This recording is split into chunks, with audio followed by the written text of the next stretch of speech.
Hi, guys. Just for both of you, Natalie talked a little bit about how this was kind of rough, that you guys didn't really get to scrimmage much these past couple days, and she thought maybe that led to some rust, especially defensively. How do you feel about that, and how do you kind of come back from a game where you give up a 22-3 run like that early on? Yeah, I mean, I think coach is probably trying to, take some accountability for us. And yeah, I guess you can say like maybe that would have helped us get in some flow and some rhythm. But at the end of the day, we're professional basketball players and we have a standard that we need to play to. And we didn't set the tone as starters, coming out pretty flat in that first quarter. So we can't let that happen again, honestly. And we'll learn from it, though. And we just kind of make adjustments and go from there. And then something else you mentioned was just the turnovers. And you guys had, I think, 23. 8 of them came in the fourth quarter. The first game of the season, you had some turnover issues, and it got better the next couple. How do you guys kind of just respond and have better ball control? Yeah, I mean, that's New York's length a little bit too, and their physicality. So that's something that we need to be aware of. Obviously, we aren't the biggest team, and I do agree the last few games we've taken care of the ball a little bit better, but it's still a learning curve for all of us. And as point guards too, I think we need to do a good job of protecting the ball. We talk about that being a key for us before every game. So just not telegraphing our passes, going off of 2 feet, making the simple passes. I think sometimes we try and make a read that isn't always there, or we try and, split the defense when we just need to make some more simple passes. But 8 in the fourth quarter is a mental thing too, I think. Is that just following up? I mean, is what you're talking about in terms of ball control, like some of the learnings that you hope to apply to Thursday, and are there other things that come to mind with a 40-hour turnaround here? For sure. I mean, we got to take care of the ball, and that needs to happen fast. But, I mean, we know how. Like, some of it was just mental error. Some of it is just fatigue, maybe. Some of it is just making the wrong decision. But, yeah, that's the learning curve. I mean, it comes with time, comes with chemistry with each other, comes with flow of the offense. And we've seen games where we clean it up. And so I think we'll be fine, and we'll do that. John Armour here from She Got Game. This one's for KT. Just kind of to talk about the different roles you play. While you were in New York, you were a bit of a role player and stuff. How excited are you kind of to display, your ability to be a number one option and kind of lead a team, a young team, and just step in and really embrace that role? Yeah, I'm very grateful for the opportunity, but I kind of just don't look at it like that.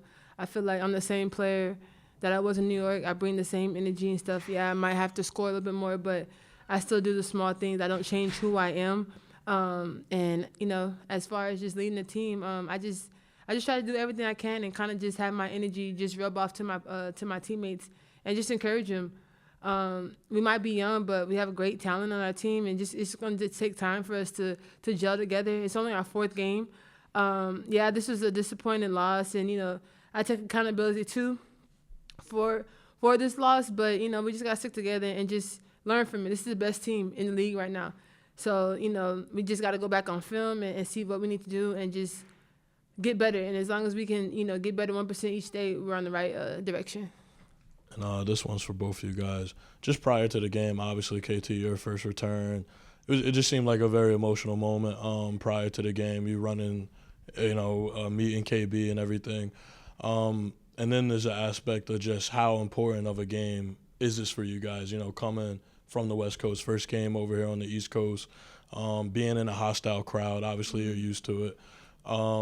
But just kind of what does that experience teach you as a team, and just overall, just kind of what was the emotions prior to the game start? Yeah, it definitely was a lot of emotion. I tried to bottle it up as much as I can to be there for my team.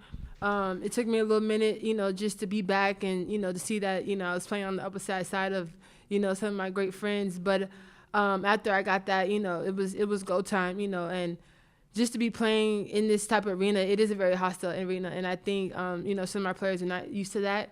And it's a growing experience, so you can't be mad. It's a learning, and it's going to be more of those, you know, when we go play Indiana and stuff like that. It's going to be way more. So I think this is a great start. You know, we're playing in New York early. Again, one of the best teams in the league, to see where we're at and see how we can grow. And that's all you can ask for. And, you know, I feel like our team's going to improve with that coming to the next game.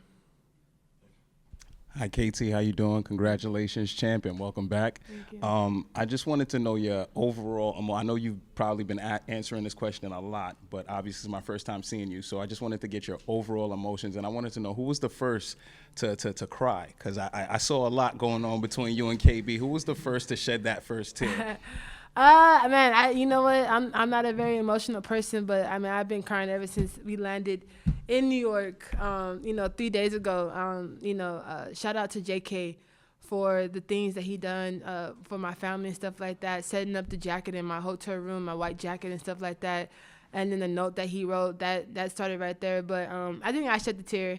My first tear when I seen Terry and all that, and just a lot of mixed emotions, but happy because, you know, not only on the court we were players, but off the court we were like, you know, best friends, close friends, everybody. So that's the emotions that kind of really hit. But I'm glad I got that out the way now, so I don't have to worry about that, and I can kind of just relax and breathe, because it hasn't been an emotional roller coaster these past 3 days for me.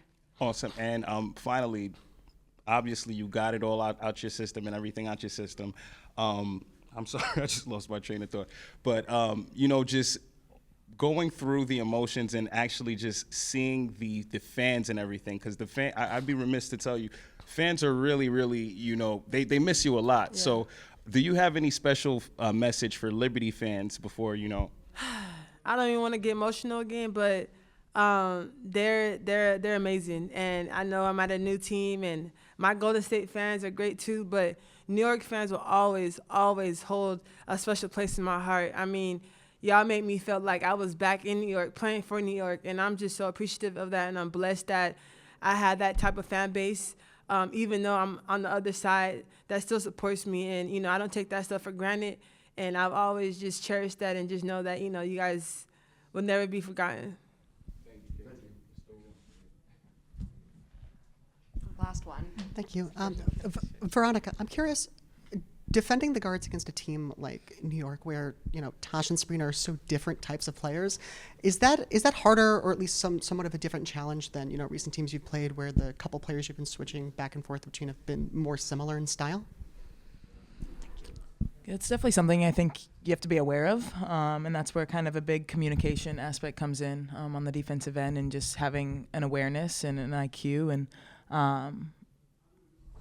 you get a little bit familiar with these guards, and so I've played against both of them for now a few years, and so just I think tonight they're always incredible guards. They attract a lot of attention, but they're such a deep team, and so it was Johannes off the bench, JJ hitting threes, and so just kind of having a whole team awareness is a big thing, and just finding different ways to try and limit them. Of course. Thank you. Yeah, thanks.